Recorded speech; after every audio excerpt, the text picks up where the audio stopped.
할렐루야. 2020년 당회를 통해서 신천 집사님으로 선택된 여러분들을 사랑하고 축복합니다. 신천 집사님 교육을 맡은 하늘교회 윤희환 목사입니다. 신천 집사 교육은 노원지방에서 교육부에서 주관해서 실시하고 있는데 참으로 코로나19 바이러스로 인해서 교회가 큰 위기를 맞고 있는 이 중차대한 이때에 새로 이렇게 집사님으로 선택된 여러분들의 역할이 참으로 중요하다고 생각합니다. 짧은 시간이지만 여러분과 함께 신천 집사님 교육을 통해서 위기 속에 있는 교회들이 여러분을 통해서 새 힘을 얻을 수 있는 그런 은혜가 있었으면 합니다. 여러분과 함께 교육을 하는 데 있어서 짧은 시간이지만은 사도행전 6장 말씀, 디모데전서 3장 말씀을 이렇게 좀 중심으로 해서 우리 집사님들이 집사님의 역할을 잘 감당하기에 조금이나마 도움을 줬으면 합니다. 먼저 집사님에 대한 좀 어원적인 이해가 좀 필요하지 않을까 생각합니다. 우리말에 집사라고 하는 말이 한문으로 되어 있는데 그 한문을 좀 풀어보면은 잡을 집자에다가 일사자 이렇게 쓰이고 있는데 이를 잡은 자라는 그러한 뜻이 되겠죠. 그러니까 주님의 일꾼, 종으로 주님의 일을 잡은 자라고 하는 거죠. 물론 이제 영어에서는 집사를 디아콘이라고 또 하고 있습니다. 이는 헬라어에서 디아코노스에서 나온 말인데 이 말의 뜻은 종, 시중 드는 자, 수종자라는 뜻을 가지고 있습니다. 집사라고 하는 말의 의미는 한마디로 말하면은 일꾼이라고 하는 거죠. 이런 일꾼됨을 우리가 다시 한번 깨달으면서 짧은 시간 교육을 통해서 여러분들의 교회에서 좋은 역할을 할 수 있는 우리 집사님들이 되셨으면 합니다.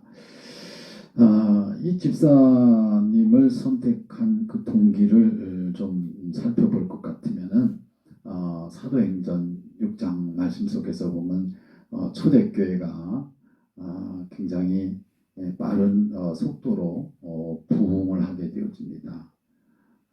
그런 가운데서 있어졌던 일들이 사도행전 6장 말씀에 잘 나와 있는데 보면은 이 집사님을 선택하게 된 것을 이렇게 좀 살펴볼 것 같으면은 교인들이 굉장히 많이 이렇게 증가되어지는 것으로 인해서 그 일을 좀 잘 이렇게 처리하기 위해서 집사님을 세웠던 것을 볼 수가 있고, 그래서 사도행전 6장 말씀을 통해서 보면은 결국은 그 일을 잘 헤쳐나감을 통해서 교회의 모델이 되는 집사님을 선택함을 통해서 교회가 어려움을 극복하고 이전보다 이후가 더 든든하게 세워져 가는 모습을 볼 수가 있습니다.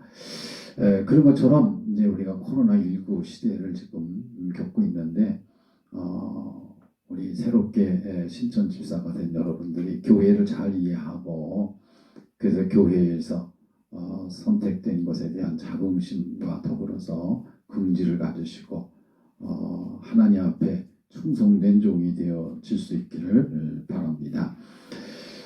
그러기 위해서 우리는 먼저 교회에 좀 기본적인 이해가 필요하지 않을까 생각합니다.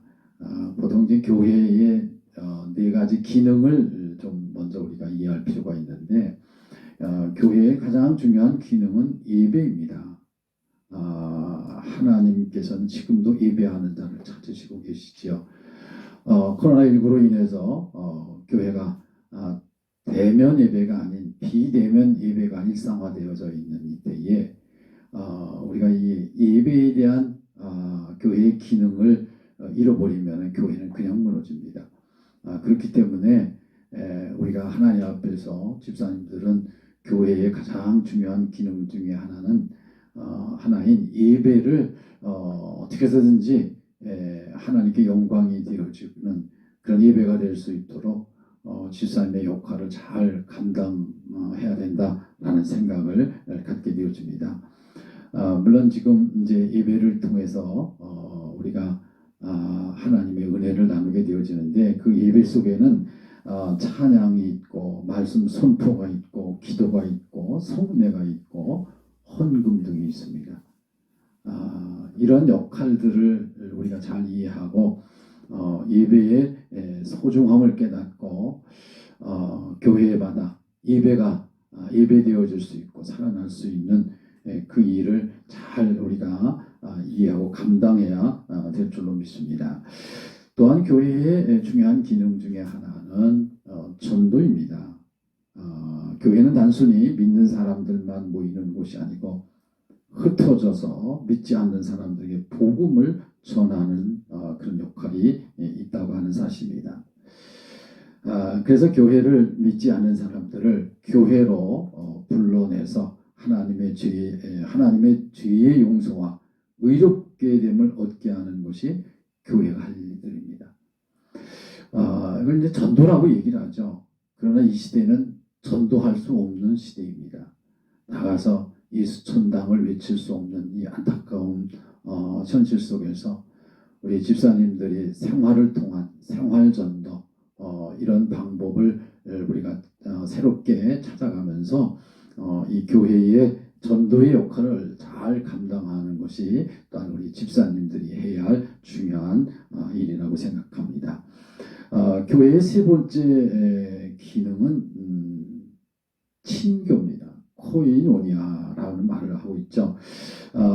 이 코이노니아는 어떻게 보면 두 가지로 한번 생각해 볼 수 있겠습니다. 하나님과의 교제, 이웃과의 교제.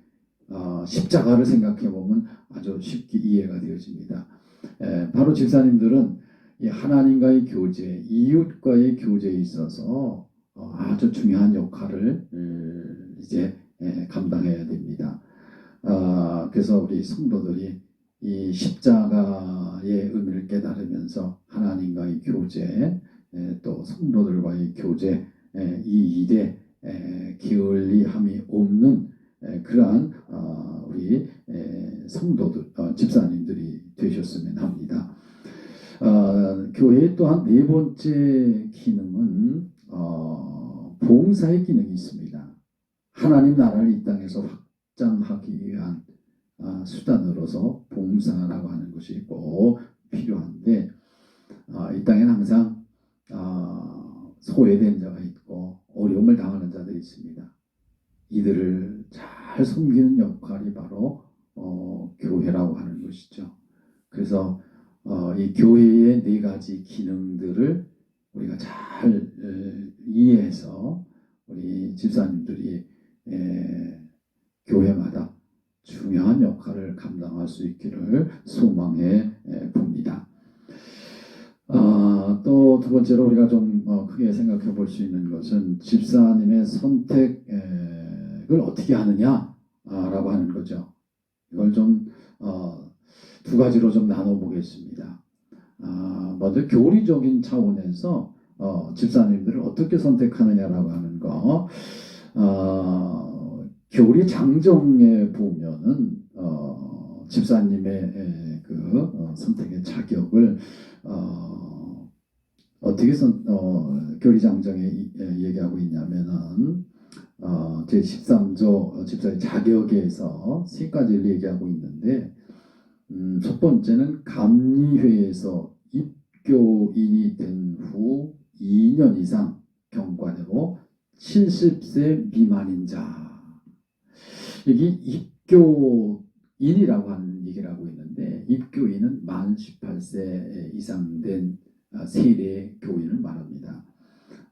그래서 집사가 되려면은 만 18세 이상이 되어야 되고 또 세례를 받고 교회의 식구가 되었음을 이제 교회에서 공포하는 입교 교인이 되어야 된다고 하는 거죠. 그리고 70세 미만인 자들이 되어야 된다는 얘기입니다. 두 번째로는 신앙이 돈독하고 감리회의의 교리와 장정을 공부하니, 교리와 장정을 공부하니라 이렇게 장정에 나와 있습니다. 그러니까 우리 집사님이 되기 위해서는 당연히 우리 기독교 대한 감리회에서 발행하고 있는 교리 장정의 장정이 있긴 있는데, 이 교리와 장정을 좀 배워야 되겠죠. 어떤 면에 있어서는 교리 장정이 점점 어떻게 이렇게 복잡해지고 있는데, 그래서 기본적인 거는 이해를 하고 있어야 된다는 얘기입니다. 그래서 여러분들이 이렇게 집사가 되셔서 교육을 받는데 이런 교육 속에 교리 장정 얘기가 나오는 것이죠. 세 번째로는 감리에서 제정한 집사 과정고시 학관이 이렇게 나와 있습니다.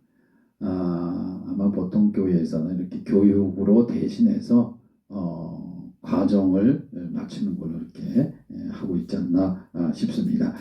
그래서 집사님이 되기 위해서는 바로 이렇게 세 가지, 입교인이 된 후 2년 이상의 경과가 되고 70세 미만인 자, 그리고 또 신앙이 돈독하고 감리회의 교리와 장정을 공부하니, 세 번째는 감리회에서 지정한 집사 과정에 합격하니. 이것이 이제 말하자면은 우리 감리교의 룰이죠. 감리교의 집사님이 되기 위해서는 이런 기본적인 어떤 자격이 있어야 된다는 얘기입니다. 그리고 집사의 선출을 보면은 14조에 보면은 집사는 제13조 각항의 자격을 구비한 이 중에서 당회에서 선출한다. 다만 직무를 성실히 수행한 집사에 대해서는 당회에서 일괄하여 이혼임할 수 있다. 이렇게 나와 있습니다. 그러면 우리 집사님 정도 되면은 이제 감리교의 의회를 좀 이해를 하셔야 될 필요가 있다고 생각합니다. 감리교의 가장 교회 단위로서 이제 기본이 되는 것이 당회가 있고 구역회가 있고 연회가 있고 이게 총회가 있습니다. 근데 당회는 바로 각 교회마다 18세 이상 된 입교인자로 구성된 교회의 전체 회의를 말하는 것이죠. 그 당회에서 선출할 수 있다는 얘기입니다. 그러면서 이제 215단 15조에 보면은 집사의 직무를 세 가지로 얘기를 하고 있습니다. 첫 번째는 교인된 의무를 열심히 수행하여 교인의 모범이 된다. 이제 이런 얘기들은 이제 사도행전 6장 말씀을 통해서 집사님들이 선택된 그 과정 속에서 성경에서는 어떤 모습의 사람들을 집사 선택했는가에 대해서도 말씀을 드릴까 합니다. 두 번째는 집사는 기도 생활과 전도, 봉사 등으로 교회의 부흥에 앞장서야 된다. 이게 이제 직무고, 세 번째는 교회 개체 교회의 선교부, 교육부, 사회봉사부, 예배부, 문화부, 재무부, 관리부, 기타 부서에 속하여 맡은 바 직무에 봉사한다.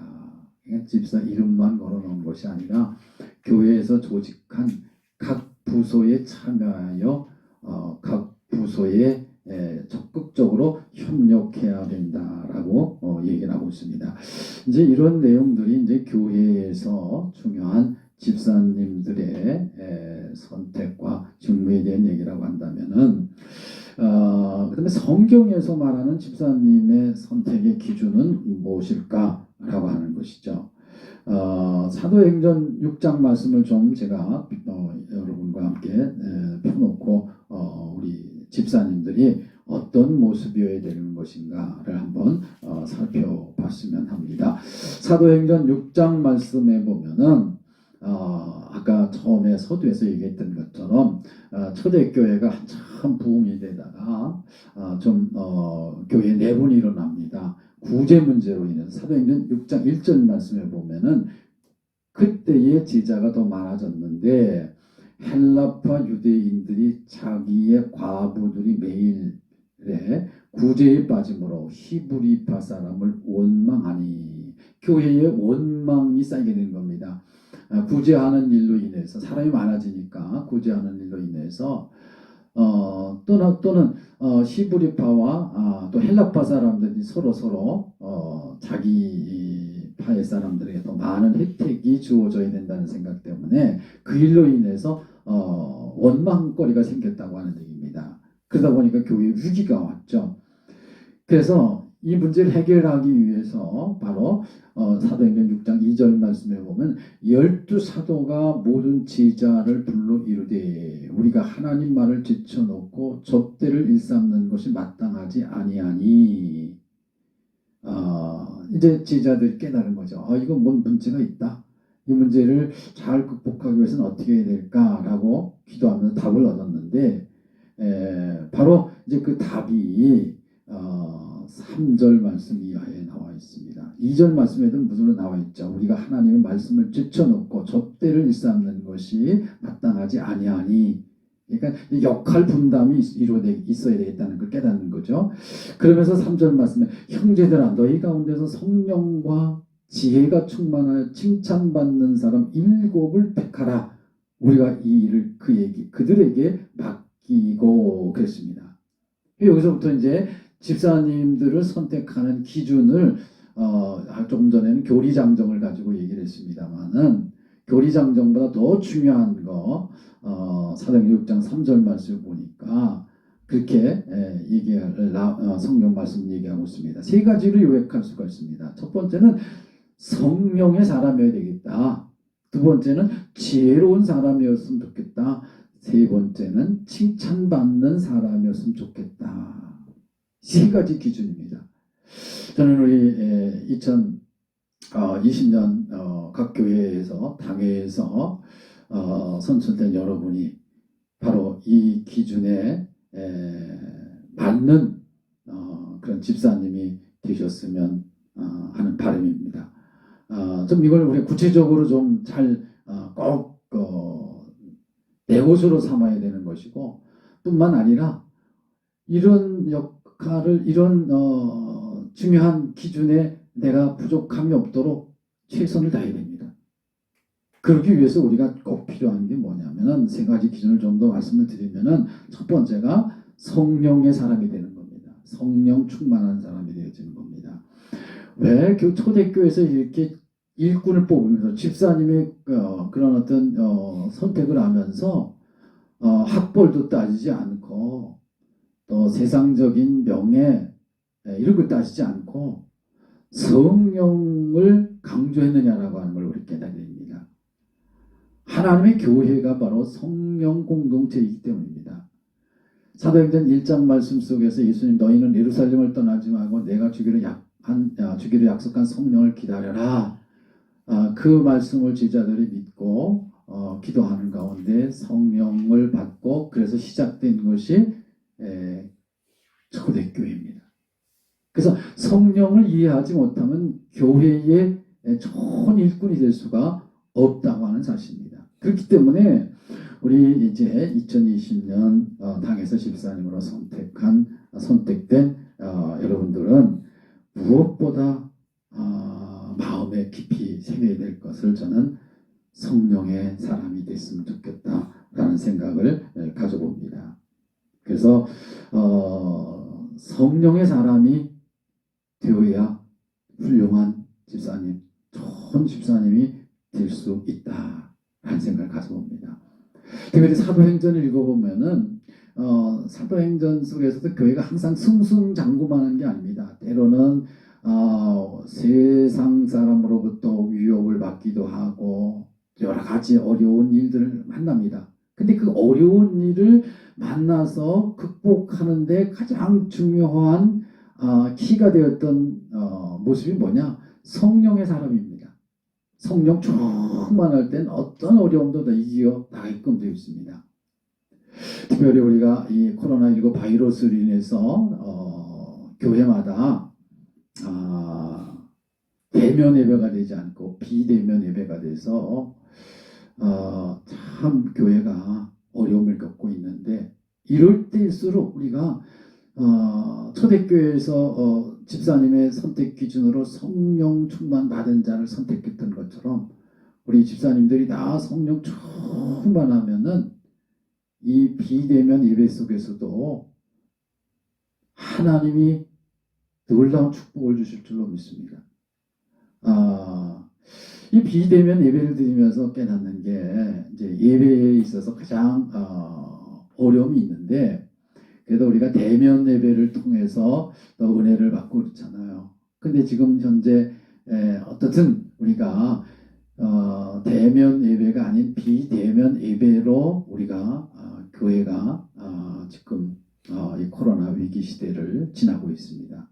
근데 비대면 예배가 나름대로 우리가 어떤 돌파구를 이렇게 찾아가면서 하는 것인데, 문제는 이 비대면 예배 속에서 다 온라인으로 예배를 드리는 가운데 대면 예배에서 경험하지 못했던 여러 가지 단점들이 있다라고 생각이 되어집니다.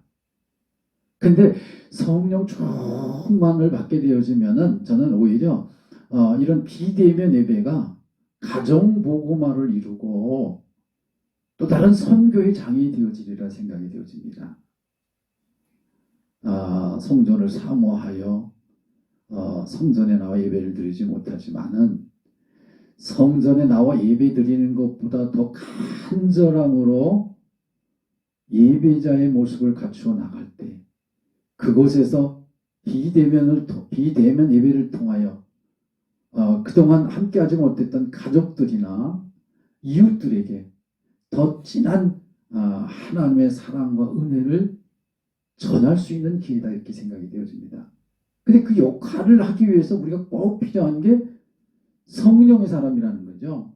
성령 충만하여 여러분들이 비대면 예배를 드린다고 한다면은 그 속에 하나님이 역사하셔서 오히려 사도행전 말씀 속에 나오는 것처럼 너희가 성령을 받으면 권능을 받고 예루살렘과 유대와 사마리아 땅끝까지 이르는 데 증인이 되리라 하신 말씀처럼 성령에 취하여 성령에 충만하여 비대면 예배를 드릴 때에 그동안 우리의 숙제로 남았던 가족 구원이라든가 이런 역할을 잘 감당하게 되어질 줄로 믿습니다. 그리고 사도행전 말씀을 보면은 이 6장 말씀 속에서 이렇게 어려운 위기를 만나서 이들이 성령 충만하여 이제 스테반 집사의 얘기로 이어지면서 더 박해를 받습니다. 그래서 어쩔 수 없이 흩어지게 되어지죠. 근데 흩어짐을 통하여 교회가 망가진 게 아니라 흩어지는 곳마다 오히려 하나님의 교회가 세워져서 예루살렘 교회 하나로 감당하지 못하는 걸 초대교회가 여러 군데가 세워짐을 통해서 사도행전 1장 말씀에 있는 것처럼 권능을 받고 예루살렘과 유대와 사마리아 땅끝까지 이르는 데 증인이 되어지는 놀라운 역사, 기적이 나타나지 않습니까? 그런 것처럼 우리가 하나님 앞에서 성령 충만한 집사님들이 되어지신다고 한다면 이번 신천 집사님들을 통하여 하나님이 이 놀라운 역사를 이루어 나가게 되어질 것을 저는 믿습니다. 그러기 위해서 우리는 초대교회 성도들이 이 성령 충만하기 위해서 얼마나 했었는가를 다시 한번 심수해야 좀 배워야 됩니다. 초대교회는 무슨 일이 만나면 어려운 일이 만날 때마다 그들은 하나님 앞에 나와 기도함을 통해 성령 충만을 구했습니다. 그래서 성령 충만을 다시 받고 그 어려움을 주님의 마음으로 주님이 우리에게 바라는 바대로 몸과 마음을 헌신함을 통하여 하나님이 도우시는 은혜로 위기를 극복했던 걸 우리는 볼 수가 있습니다. 그래서 이 시대에 코로나 위기 오히려 우리 집사님들이 새롭게 성령 충만한 초대교회 7 집사님의 모습처럼 성령 충만한 일꾼이 되어주심을 통해서 여러분을 통하여 가족 구원, 여러분을 통하여 이웃에게 하나님의 살아계심이 증거되어지는 은혜가 임할 줄로 믿고 그렇게 되기를 주님의 이름으로 축복합니다. 두 번째로 우리가 집사님들의 선택 기준을 성경 말씀에는 지혜가 충만 사람이라고 얘기를 하고 있습니다. 3절 말씀에 보면은 형제들아 너희 가운데서 성령과 지혜가 충만하여 지혜가 충만한 사람 되시기를 주님의 이름으로 축복합니다. 이 지혜 충만이라고 하는 걸 좀 이해할 필요가 있다 생각되어지는데 이 지혜 충만이라고 하는 건 지식과는 좀 다르겠죠. 이 지혜라고 하는 건 하나님의 말씀을 올바르게 깨닫고 그 깨달은 바를 생활로 옮기는 실천 능력이 하나님이 원하는 지혜가 아닐까 생각합니다. 물론 세상적인 지혜도 있죠. 그러나 여기서 말하는 것은 세상적인 지혜보다는 하나님의 창조적인 섭리의 지혜다 이렇게 생각해 볼 수 있습니다. 고린도서 2장 6절 이하의 말씀에도 보면 그러나 우리가 온전한 자들 중에서 지혜를 말하노니 이는 이 세상의 지혜가 아니요 이 세상의 지혜가 아니요 그런 말을 하고 있어요. 또 이 세상에 없어질 관원의 지혜도 아니요 오직 비밀한 가운데 있는 하나님의 지혜를 말하는 것이니 곧 감추었던 것인데 하나님이 우리의 영광을 위하사 만세전에 미리 정하신 것이라. 이 지혜라고 하는 건 어떻게 보면 저는 그렇게 생각합니다. 초대교회 이게 전적으로 예수님의 마음이 아닐까 생각합니다. 그러니까 예수님이 생각하는 것, 예수님이 바라는 것, 이런 마음을 가지고 있는 사람이 지혜로운 사람이다 라고 하는 거죠. 교회가 각양각색의 사람들이 모여있지 않습니까? 생각도 다 다르고 만색이죠. 그럼 각자의 생각대로 된다고 그러면은 사공이 많으면 배가 산으로 간다고 하는 것처럼 교회가 어디로 가겠습니까? 난파선이 되어지는 겁니다. 그러나 지혜로운 집사님이 되어진다고 한다면 다 하나님의 마음으로 하나님이 바라는 대로 간다고 한다면은 순응하는 거죠. 그래서 우리는 주님의 마음으로 살아가는 그러한 성도들이 그러한 집사님들이 되기를 힘써야 될 줄로 믿습니다. 내 생각은 내려놓고 항상 무슨 일이 있을 때 하나님의 마음이 어떨까? 하나님의 생각은 어떨까? 이걸 생각하며 살아가는 사람이 지혜로운 집사님이죠. 이번 신천 집사님들은 다 이런 지혜로운 마음을 가질 수 있기를 소망합니다. 세 번째로 사도행전 6장 말씀 속에서 집사님의 선택 기준을 보면은 칭찬 듣는 사람을 얘기하고 있습니다. 칭찬 듣는 사람. 왜 칭찬 듣는 걸 강조했을까요? 교회가 좀 꼭 마음에 새겨야 될 부분이라고 생각이 되어집니다. 교회에 나오는 사람들을 세상 사람들은 예수쟁이라고 얘기를 합니다. 쟁이라고 하는 말은 참 좋은 말입니다. 긍정적인 면으로 보면 기술자라는 말이잖아요. 이걸 이제 점잖게 기사 그렇게 얘기를 하고 있는데 진정한 의미에서 우리 예수 믿는 사람들이 예수쟁이다워야 된다는 겁니다. 예수 믿는 최고의 기술자가 되어야 된다는 얘기입니다. 그런데 오늘 우리가 살고 있는 이 시대의 교인들은 세상 사람들에게 어떻게 보여질까요? 입만 살아서 동동거리는 사람. 그래서 비아냥거리는 소리로 예수쟁이라고 하지 않습니까? 우리는 진정한 의미에서 예수 믿는 최고의 기술자가 되어야 될 줄로 믿습니다. 바로 그런 사람들을 향해서 세상 사람들은 칭찬하는 거예요. 사도행전 2장 말씀 속에서 성령 받고 베드로의 설교를 듣고 회개하고 감동되었던 사람들의 마지막 사도행전 2장 마지막 절 말씀이 뭐라고 그랬습니까? 칭찬받는 교인들을 얘기하고 있지 않습니까? 칭찬받으니 많은 구원받는 사람이 날마다 더하여졌다. 그렇게 얘기를 하고 있지 않습니까? 오늘 우리 그리스도인들이 특별히 우리 직분자들, 집사님들이 칭찬받는 그러한 성도, 집사님이 되기 위해서 좀 우리 스스로를 돌아봐야 되지 않을까 싶습니다. 물론 우리는 하나님 앞에 먼저 칭찬받는 것 굉장히 중요합니다.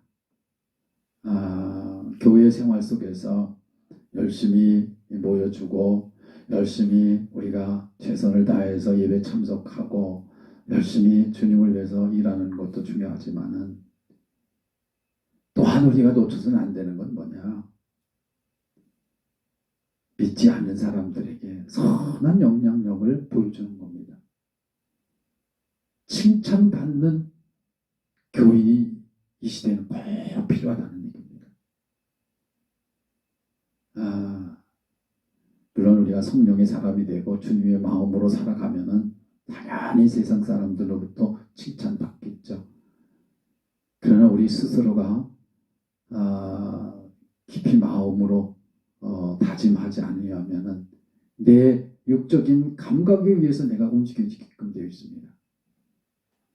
그러면 세상 사람들은 교회 믿는 사람을 재수 없다고 생각합니다. 신앙생활하는 사람을 깍쟁이라고 생각합니다.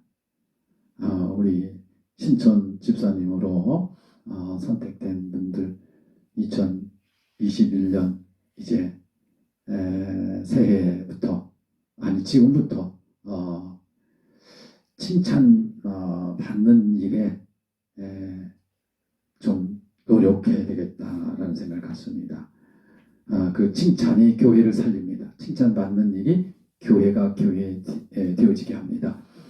우리 이제 코로나 바이러스로 인해서 교회가 얼마나 참 세상 사람들로부터 욕을 먹고 있습니까? 우리들의 리그만 생각하면 안 됩니다.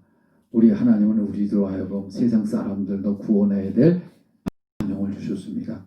우리만 구원받고 간다고 천국 가는 걸로 우리가 만족할 것이 아니라 우리가 세상 사람들의 잡히지 않기 위해서 세상 사람들에게 선한 영향력을 끼치기 위해서 우리 집사님들이 좀 모범을 보였으면 좋겠다라는 생각을 가져봅니다. 이런 일에 최선을 다함을 통해서 성경 사도행전 6장 말씀 속에서 세 가지를 얘기하고 있다 그랬죠. 성령 충만, 지혜 충만, 칭찬받는 이들을 선택해서 교회가 교회에 되어지도록 했던 것처럼 여러분들이 이 역할을 잘 감당함을 통해서 꼭 이 시대 위기를 만난 교회들이 다시 회복되어지는 하나의 미랄이 되어질 수 있기를 주의 이름으로 축복합니다. 물론 세 가지를 지금 얘기를 했는데 그 외에도 우리 집사님들 항상 믿음의 점검을 통하여 믿음이 충만한 그러한 집사님들이 됐으면 좋겠다 생각 같습니다. 그러기 위해서 우리가 믿음이 충만한 집사님이 되기 위해서는 항상 말씀을 가까이 해야 됩니다. 로마서 8장 10장 말씀에 보면은 믿음은 들음에서 나고 들음은 그리스도의 말씀으로 말미암았느니라 이렇게 우리에게 말씀해주고 있는데 우리가 믿음으로 충만하기 위해서는 그래서 항상 말씀을 가까이 해야 됩니다. 우리 집사님들이 되셨으면은 적어도 1년에 한 번 정도는 성경 통독하는 것을 꼭 결심하시고 그렇게 실천하셔야 될 것이고, 또 우리가 하나님 말씀을 우리 글자로 된 하나님 말씀을 읽기도 해야 되지만은 선포되어진 하나님 말씀을 들어야 믿음이 자랄 수가 있습니다. 그러기 위해서 여러분들은 공적인 예배를 통해서 선포되어지는 말씀을 여러분들이 소홀하게 생각하지 말고 공적인 예배를 통해서 주일 예배, 주일 오후 예배, 또 수요 예배, 또 금요 기도회 등등 이런 예배에 최선을 다하여 우리 집사님들은 참석하셔서 나의 믿음을 늘 채워가는 그런 성도들이 되어야 될 줄로 믿습니다. 이런 집사님들이 되신다고 한다면은 여러분을 통하여 교회들이 다시 멋지게 회복되어 질 줄로 믿습니다. 네, 이제 성경에서 말씀드렸던 세 가지와 더불어 제가 여러분에게 말씀드리고 싶었던 한 가지를 더 붙여서 우리 집사님이 좋은 역할을 감당하기 위해서는 믿음이라고 하는 것이 꼭 충만해야 된다는 걸 말씀드렸습니다. 그러면서 이제 우리가 이제 좀 더 정리하면서 집사님이 교회에서 이제 여러 가지 신앙생활을 하는데 꼭 필요한 것들을 몇 가지 정리해서 다시 한번 말씀을 드려봅니다. 우선 예배 생활 아무리 강조해도 부족함이 없습니다. 예배에 좀 생명 거는 집사님들이 된다고 한다면은 그래서 주일 성수하는 일, 또 시간 하나님과 만나는 일, 그 일에 여러분들이 최선을 다할 수 있기를 부탁을 드립니다. 또한 예배 생활과 더불어서 기도 생활하는 것도 여러분들이 놓쳐서는 안 됩니다. 안타깝기는 점점 한국의 교회가 기도의 영성을 잃어버리고 있다고 하는 얘기입니다. 교회마다 기도의 소리가 점점 줄어드는 것 같아 참 안타깝습니다. 저 개인적으로도 이렇게 뒤돌아보면은 처음 개척할 때 이렇게 기도 참 열심히 했죠. 금요 기도회 같은 것도 보통 10시에 모이면은 그때는 보통 이제 10시, 11시에 모여서 새벽 기도까지 이렇게 기도하는 일을 했던 기억이 납니다. 그리고 산기도도 많이 했었고 등등 제목도 많이 붙였잖아요. 이런 여러 가지 제목을 붙여 기도 생활 많이 했는데 요즘은 점점 기도 생활이 줄어드는 것 같습니다. 그러나 오히려 이럴 때 기도 생활 잘하는 사람은, 성도들은 더 하나님의 은혜와 사랑을 받게 돼서 더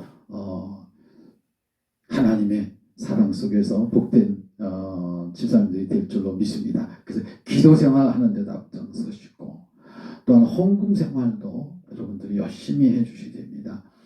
교회마다 코로나19 바이러스로 인해서 직장을 잃어버리고 또 여러 가지 사업에 어려움을 겪어서 교회마다 어렵다는 얘기를 참 많이 듣습니다. 그래서 헌금하는 것도 참 어렵죠.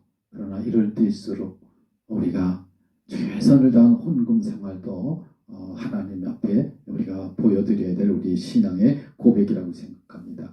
여러분이 최선을 다할 때 만물의 창조자 되신 하나님이 여러분을 통하여, 여러분의 헌신을 통하여, 헌금 생활을 통해서도 분명코 축복해 주실 줄로 믿습니다. 또한 여러분의 봉사생활, 우리 교리 장정에도 나와 있는 것처럼 우리 집사님들은 교회의 선교부가 됐든 아니면 사회봉사가 됐든 문화봉사가 됐든 각 부서에 속하여 봉사하는 일을 함께 해야 됩니다. 그래야 힘을 얻습니다. 이런 봉사하는 일에 함께하지 아니하면 신앙이 자랄 수가 없습니다. 그리고 아까도 말씀드렸지만 전도 생활하는 거 1년에 목표를 정해놓고 그냥 전도주일날만 전도하는 것이 아니라 1년 정해놓으시고 신천 집사 기념으로 한 명 이상 꼭 전도해보는 그런 우리 집사님들이 되셨으면 합니다. 또한 아까 말씀드렸던 것처럼 성경을 일독 이상 꼭 해주셨으면 좋을 것 같고요. 또 가정생활에 저는 특별히 우리 집사님들이 본을 보였으면 좋겠다는 생각을 갖습니다. 점점 가정이 핵가정화되어지고 그래서 가정이 무너지는 일들을 많이 보게 되어지는데, 이럴 때일수록 우리 그리스도인의 가정들, 집사님의 가정들은 더 화목하고 더 하나됨을 통해서 그리스도의 명문 가문을 이루는 축복의 기회가 됐으면 좋겠다라는 생각을 가져봅니다. 이스라엘 히브리인들이 나라 없이 그렇게 오랜 고생을 했어도 그들은 가정교육을 통해서 나라의 근간을 이루어가지 않습니까? 지금 교회가 점점 어려움을 당하고 있는데 우리 집사님들 가정을 다 복음화시키고 가정을 정말 잘 화평한 믿음의 가정으로 세워나감을 통하여 집사님의 가문들이 다 믿음의 명문 가문들이 됐으면 합니다. 뿐만 아니라 우리 집사님들은 목사님들과의 동역의 관계다고 생각하시고 목사님들과의 이 목회에 적극적으로 협력하는 동역자 정신을 좀 가졌으면 좋겠다라는 생각을 갖습니다. 그래서 목사님들이 하는 일에는 기도로 또 늘 마음으로 함께 해주셔서 정말 교회가 교회되어지는 교회가 다시 이 어려움을 극복하고 부흥의 때를 맞이할 수 있는 그런 역할을 잘 감당할 수 있는 하나의 미랄이 되어지는 우리 집사님들이 되시기를 간절히 부탁하고 축복합니다. 이렇게 집사님의 역할을 잘 감당할 때 하나님은 정말 우리 집사님을 통하여 큰 역사를 이뤄나갈 줄로 믿습니다. 그러기 위해서 우리가 디모데전서 3장 말씀을 보면 집사님들은 선택의 기준을 이렇게 보니까 단정해야 된다. 한 입으로 두 말을 하지 말아야 된다. 또 술에 임박이지 말아야 된다. 더러운 일을 탐하지 말아야 된다. 이렇게 여러 가지를 얘기하고 있습니다. 근데 이 모든 것들이 아까 아주 강조했던 것처럼 성령의 사람이 되어지면 이건 자동적으로 버릴 건 버리게 되고 따를 건 따르게 되어져 더할 건 더하고 뺄 건 빼게 되어진 역사가 일어날 줄로 저는 믿습니다. 그래서 우리 집사님들이 다 성령 충만함을 통하여 교회에서 다 1등 집사님들이 됐으면 합니다. 이렇게 집사님들이 되시면 하나님은 디모데전서 3장 13절 말씀에 보니까 아름다운 지위를 얻는 축복을 약속하셨습니다. 여러분들이 하나님 앞에서 집사의 직분을 잘 감당함을 통해서 하나님이 주시는 아름다운 지위를 얻을 수 있는 그 축복도 누리게 되기를 주님의 이름으로 축복합니다. 그래서 2020년 당회를 통해서 특별하게 집사님으로 이제 피택되어지고 이거를 계급장으로 생각하지 마시고 더 주님 안에서 겸손하게 봉사하고 헌신하고 섬기는 일에 본을 보이는 우리 신천 집사님들이 다 되시기를 주님의 이름으로 부탁하고 주님의 이름으로 축복합니다. 감사합니다.